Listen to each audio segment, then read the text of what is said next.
जय श्री राम। मैं आचार्य उमेश मिश्रा।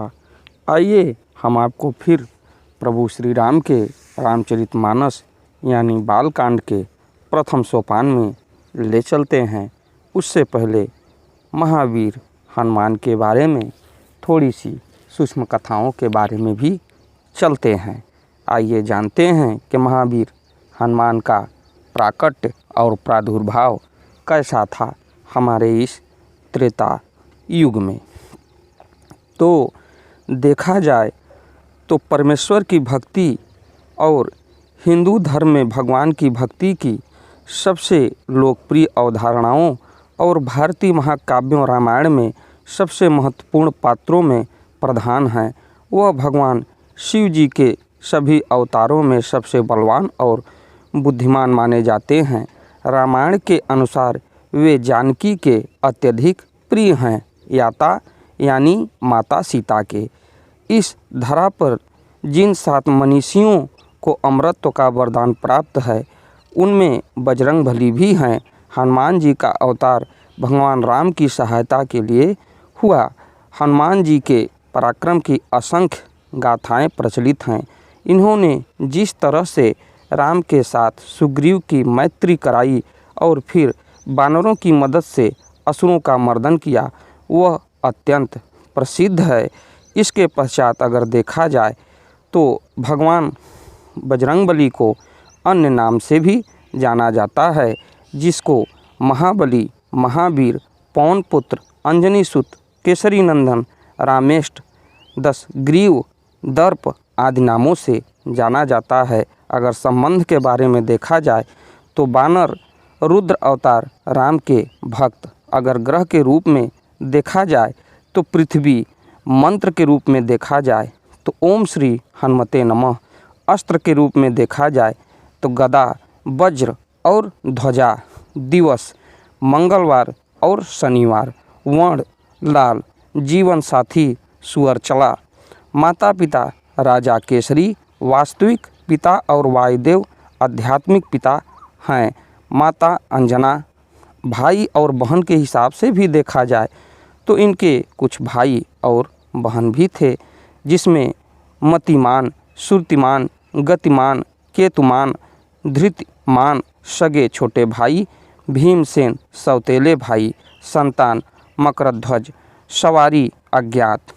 इसके अनुसार अगर देखा जाए तो इन्हें बजरंगबली के रूप में जाना जाता है, क्योंकि इनका शरीर एक वज्र की तरह है। वे पवन पुत्र के रूप में जाने जाते हैं। वायु अथवा पवन यानी हवा के देवता ने हनुमान को पालने में महत्वपूर्ण भूमिका निभाई थी। अगर देखा जाए तो मारुति का संस्कृत मारुत का अर्थ हवा है, नंदन का अर्थ बेटा है। हिंदू पौराणिक कथाओं के अनुसार हनुमान मारुति अर्थात मारुत नंदन हवा का बेटा है। हनुमान के द्वारा अगर देखा जाए तो भगवान सूर्य को बचपन में निगलने की कथा ये थोड़ा सा हम जानते हैं। इनके जन्म के पश्चात एक दिन इनकी माता फल लाने के लिए इन्हें आश्रम में छोड़कर चली गई। जब शिशु हनुमान को भूख लगी तो ये उगते हुए सूर्य को फल समझकर उसे पकड़ने आकाश में उड़ने लगे। उनकी सहायता के लिए पवन भी बहुत तेज़ी से चला। उधर भगवान सूर्य ने उन्हें अबोध शिशु समझकर अपने तेज से नहीं जलने दिए। जिस समय हनुमान सूर्य को पकड़ने के लिए लपके, उसी समय राहु सूर्य पर ग्रहण लगना चाहता था। हनुमान जी ने सूर्य के ऊपर भाग में जब राहु का स्पर्श किया तो वह भयभीत होकर वहाँ से भाग गया। उसने इंद्र के पास जाकर शिकायत की। अगर उसके बाद देखा जाए तो देवराज इंद्र मुझे अपनी क्षुधा शांत करने के साधन के रूप में सूर्य और चंद्र दिए थे। आज अमावस्या के दिन जब मैं सूर्य को ग्रस्त करने गया तब देखा कि दूसरा राहु सूर्य को पकड़ने जा रहा है। राहु की यह बात सुनकर इंद्र घबरा गए और उसे साथ लेकर सूर्य की ओर चल पड़े। राहु को देखकर हनुमान जी सूर्य को छोड़ राहु पर झपटे। राहु ने इंद्र को रक्षा के लिए पुकारा तो उन्होंने हनुमान जी पर वज्रा युद्ध से प्रहार किया, जिससे वे एक पर्वत पर गिरे और उनकी बाईं ठुड्डी टूट गई। हनुमान की यह दशा देखकर वायुदेव को क्रोध आया। उन्होंने उसी क्षण अपनी गति रोक दिया। इससे संसार की कोई भी प्राणी सांस न ले सकी और सब पीड़ा से तड़पने लगे। तब सारे सुर, असुर, यक्ष, किन्नर आदि ब्रह्मा जी की शरण में गए। ब्रह्मा उस सब को लेकर वायु देव के पास गए। वे मूर्छित हनुमान को गोद में लिए उदास बैठे थे। जब ब्रह्मा जी ने उन्हें जीवित किया तो वायुदेव ने अपनी गति का संचार करके सभी प्राणियों की पीड़ा दूर की। फिर ब्रह्मा जी ने कहा कि कोई भी शस्त्र इसके अंग को हानि नहीं कर सकता। इंद्र ने कहा कि इसका शरीर वज्र से भी कठोर होगा। सूर्यदेव ने कहा कि वे उसे अपने तेज का शतांश प्रदान करेंगे तथा शास्त्र मर्मज्ञ होने का भी आशीर्वाद दिया। वरुण ने कहा मेरे पास और जल से यह बालक सदा सुरक्षित रहेगा। यमदेव ने अवध्य और निरोग रहने का आशीर्वाद दिया। अक्षय राज, कुबेर, विश्वकर्मा आदि देवों ने भी अमोघ वरदान दिया। अगर देखा जाए तो हनुमान का नामकरण को भी इंद्र के वज्र से हनुमान जी की ठुड्डी संस्कृत में हनु टूट गई थी, इसलिए उनको हनुमान का नाम दिया गया। इसके अलावा ये अनेक नामों से प्रसिद्ध हैं, जैसे बजरंगबली, मारुति, अंजनी सुत, पवन सुत, संकट मोचन, केसरी नंदन, महावीर, कपीस, शंकर सुवन आदि और पवन पुत्र के नाम से भी जाने जाते हैं।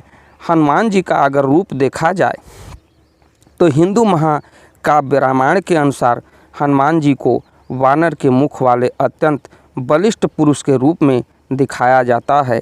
इनका शरीर अत्यंत मांसल एवं बलशाली है।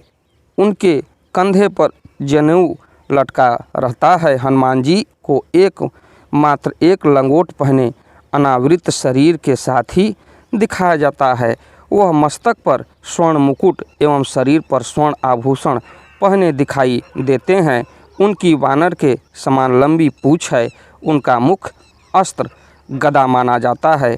अगर ग्रंथों के हिसाब से देखा जाए तो रामायण की 5वीं पुस्तक सुंदरकांड हनुमान पर केंद्रित है। असुर राज रावण ने सीता का अपहरण कर लिया था, जिसके बाद 14 साल के वनवास के आखिरी साल में हनुमान राम से मिलते हैं और अपने भाई लक्ष्मण के साथ राम अपनी पत्नी सीता को खोज रहे हैं। यह और संबंधित राम कथाएँ सुनने के बारे में सबसे व्यापक कहानियाँ हैं।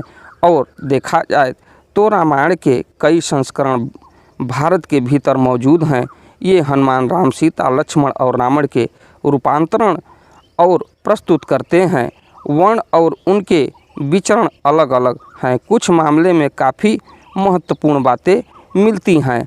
अगर देखा जाए तो थोड़ा सा महाभारत में भी आपको ले चलते हैं। महाभारत एक और प्रमुख महाकाव्य है जिसमें हनुमान का संक्षिप्त उल्लेख है।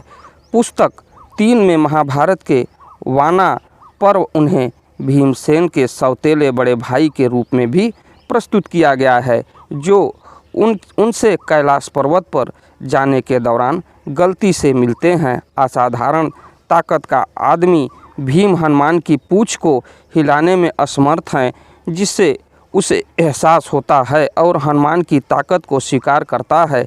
यह कहानी या कथा हनुमान चरित्र के प्राचीन कालक्रम से जुड़ी है। यह कालकृति और राहत का एक हिस्सा भी है, जिसे विजयनगर खंडहर के नाम से जाना जाता है। पूरी कथा आपको धीरे धीरे मैं अपने वीडियो के माध्यम से थोड़ा थोड़ा करके महावीर हनुमान की कथाओं के बारे में मैं आपको जानकारी दूंगा। अब आइए आपको पुनः प्रभु श्री राम के रामचरितमानस यानी बालकांड में ले चलते हैं। उससे पहले माँ सरस्वती, विघ्नेश्वराय वरदाय भगवान गणेश से मैं प्रार्थना करूंगा और उनके चरणों में शीश नवाते हुए निवेदन करूंगा कि हमारे देश में जहाँ भी मांगलिक कार्यक्रम हो उस कार्यक्रम को सफल बनावें और हमारे रामचरितमानस को पुण्य का भागी बनाते हुए इसको भी सफल बनावें। तो आइए हम ले चलते हैं प्रभु श्री राम के रामचरितमानस में। ओम श्री जानकी वल्लभो विजयते। आइए अब चलते हैं आपको बालकांड के प्रथम सोपान में। सुनि बोली मुस्काई भवानी, उचित कहें मुनिवर विज्ञानी। तुम्हारे जान काम अब जारा, अब लगी शंभु रहे सविकारा। यह सुनकर पार्वती जी मुस्कुराकर बोली, हे विज्ञानी मुनिवरों, अपने उचित कहा। आपकी समझ में शिव जी ने कामदेव को अब जलाया है। अब तक तो वे विकार युक्त कामी ही रहे। हमरे जान सदा शिव जोगी, अज अनवध अकाम अभोगी। जो मैं शिव से अस जानी, प्रीति समेत कर्म मन बानी। किंतु हमारी समझ से तो शिव जी सदा से ही योगी, अजन्मा अनिद्ध काम रहित और भोगहीन हैं। और यदि मैंने शिव जी को ऐसा समझकर ही मन वचन और कर्म से प्रेम सहित उनकी सेवा की है, तो हमारपन सुनहु मुनीसा, करी हैं सत्य कृपा निधि ईसा। तुम जो कहा हर जारे उमारा, सोई अति बड़ अविवेकु तुम्हारा। तो हे मुनीश्वरों सुनिए, वे कृपा निधान भगवान मेरी प्रतिज्ञा को सत्य करेंगे। आपने जो यह कहा कि शिव जी ने कामदेव को भस्म कर दिया, यही आपका बड़ा भारी अविवेक है। तात अनल कर सहज सुभाऊ, हिम तेहि निकट जाय नहीं काऊ। गए समीप सो अवश्य नसाई, असि मन मंथ महेश की नाई। हे तात, अग्नि का तो यह सहज स्वभाव ही है कि पाला उसके समीप कभी जा ही नहीं सकता, और जाने पर वह अवश्य नष्ट हो जाएगा। महादेव जी और कामदेव के संबंध में भी यह न्याय बात समझना चाहिए। ही हर से मुनि बचन सुनि, देख प्रीत विश्वास। चले भवानी नाय सिर, गए हिमाचल पास। पार्वती के वचन सुनकर और उनका प्रेम तथा विश्वास देखकर मुनि हृदय में बड़े प्रसन्न हुए। वे भवानी को सिर नवाकर चल दिए और हिमाचल के पास पहुँचे। सब प्रसंग गिरि पति ही सुनावा, मदन दहन सुनि अति दुख पावा। बहुर कहे रति कर वरदाना, सुनि हिमवंत बहुत सुख माना। उन्होंने पर्वतराज हिमाचल को सब हाल सुनाया। कामदेव का भस्म होना सुनकर हिमाचल बहुत दुखी हुआ। फिर मुनियों ने रति के वरदान की बात कही। उसे सुनकर हिमवान ने बहुत सुख माना। हृदय विचार शंभु प्रभुताई, सादर मुनिवर लिए बोलाई। सुदिन सुन खतु सुधरी सोचाई, बेग वेद विधि लगन धराई। शिव जी के प्रभाव को मन में विचार कर हिमाचल ने श्रेष्ठ मुनियों को आदरपूर्वक बुला लिया और उनसे शुभ दिन, शुभ नक्षत्र और शुभ घड़ी शोधवाकर वेद की विधि के अनुसार शीघ्र ही लग्न निश्चय कराकर लिखवा लिया। पत्र सप्त ऋषिन सोई दीन्हा, गहि पद विनय हिमाचल किन्ही। जाय विधि विधि तिन दीन्ह सोपाती, बाचत प्रीत न हृदय समाती। फिर हिमाचल ने वह लग्न पत्रिका सप्तऋषियों को दे दी और चरण पकड़कर उनकी विनती की। उन्होंने जाकर वह लग्न पत्रिका ब्रह्मा जी को दी। उसको पढ़ते समय उनके हृदय में प्रेम समाता न था। लगन बाच अज सबहि सुनाई, हर से मुनि सब सुर समुदायी। सुमन वृष्टि नभ बाजन बाजे, मंगल कलश दसों दिश साजे। ब्रह्मा जी ने लग्न पढ़कर सबको सुनाया। उसे सुनकर सब मुनि और देवताओं का सारा समाज हर्षित हो गया। आकाश से फूलों की वर्षा होने लगी, बाजे बजने लगे और दसों दिशाओं में मंगल कलश सजा दिए गए। लगे सवारन सकल सुर, वाहन विविध विमान। हों ही सगुन मंगल सुभद, करहि अपक्षरा गान।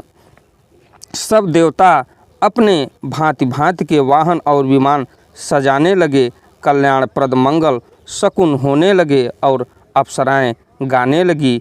शिव ही शंभुगण करहि सिंगारा, जटा मुकुट अहि मौर संवारा, कुंडल कंकन पहिरे ब्याला, तन विभूति पट केहरी छाला।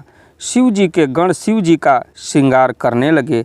जटाओं का मुकुट बनाकर उस पर सांपों का मौर सजाया गया। शिव जी ने सांपों के ही कुंडल और कंकण पहने, शरीर पर विभूति रमाई और वस्त्र की जगह बाघांबर लपेट लिया। शशि ललाट सुंदर सिर गंगा, नयन नीति उप बीति भुजंगा। गरल कंठ उर नर सिर माला, अशिव बेश शिव धाम कृपाला। शिव जी के सुंदर मस्तक पर चंद्रमा, सिर पर गंगा जी, 3 नेत्र सांपों का जनेऊ, गले में विष और छाती पर नरमुंडों की माला थी। इस प्रकार उनका वेश अशुभ होने पर भी वे कल्याण के धाम और कृपालु हैं। कर त्रिशूल अरु डमरु विराजा, चले बसह चढ़ी बाजहि बाजा। देख शिवं सुरत्रिय मुस्काहि, बर लायक दुल्हिनी जगनाहि। एक हाथ में त्रिशूल और दूसरे में डमरू सुशोभित है। शिव जी की बैल पर चढ़कर चले, बाजे बज रहे हैं। शिव जी को देखकर देवांगनाएं मुस्कुरा रही हैं और कहती हैं कि इस वर के योग्य दुल्हन संसार में नहीं मिलेगी। विष्णु बिरंच आदि सुरब्राता, चढ़ चढ़ वाहन चले बराता। सुर समाज सब भांति अनूपा, नहीं बरात दुल्ह अनुरूपा। विष्णु और ब्रह्मा आदि देवताओं के समूह अपने अपने वाहनों सवारियों पर चढ़कर बारात में चले। देवताओं का समाज सब प्रकार से अनुपम परम सुंदर था, पर दुल्हन के योग्य बारात न थी। विष्णु कहा अस बिहस तब, बोल सकल दिशिराज। बिलग बिलग होई चलहु सब, निज निज सहित समाज। तब विष्णु भगवान ने सब दिक्पालों को बुलाकर हंसकर ऐसा कहा, सब लोग अपने अपने दल समेत अलग अलग होकर चलें। बर अनुहारी बारात न भाई, हंसी करे हहु पर पुर जाई। विष्णु वचन सुनि सुर मुस्काने, निज निज सेन सहित बिलगाने। हे भाई, हम लोगों की यह बारात बर के योग्य नहीं है, क्या पराए नगर में जाकर हंसी कराओगे? विष्णु भगवान की बात सुनकर देवता मुस्कुराए और वे अपनी अपनी सेना सहित अलग अलग हो गए। मन ही मन महेश मुस्काहि, हरि के बिंग बचन नहीं जाहि। अति प्रिय वचन सुनत प्रिय केरे, भृंगि प्रेरि सकल गण तेरे।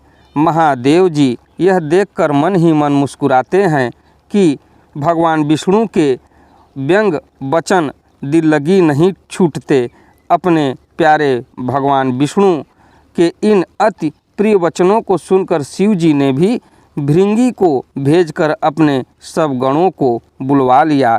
शिव अनुशासन सुनि सब आए, प्रभु पद जलज शीस तिन्हनाए। नाना वाहन नाना वेशा, बिह से शिव समाज निज देखा। शिव जी की आज्ञा सुनते ही सब चले आए और उन्होंने स्वामी के चरण कमलों में सिर नवाया। तरह तरह की सवारियों और तरह तरह के वेश वाले अपने समाज को देखकर शिव जी हंसे। को मुखहीन विपुल मुख काहू, बिनु पद कर को बहुपद बाहु। विपुल नयन को नयन विहीना, रिष्ट पुष्ट को अति तन खीना। कोई बिना मुख का है, किसी के बहुत से मुख हैं। कोई बिना हाथ पैर का है, तो किसी के कई हाथ पैर हैं। किसी के बहुत आँखें हैं, तो किसी के एक भी आँख नहीं है। कोई बहुत मोटा ताजा है, तो कोई बहुत ही दुबला पतला है। इसी के साथ मैं प्रभु श्री राम के रामचरितमानस यानी बालकांड को विराम देता हूँ। अगली वीडियो में मैं आपसे फिर मिलता हूँ। प्रभु श्री राम की कृपा आप पर बनी रहे। आपका दिन मंगलमय हो। हमारी वीडियो आपको अच्छी लगे तो वीडियो को लाइक करिए, शेयर करिए, चैनल को सब्सक्राइब करिए। धन्यवाद।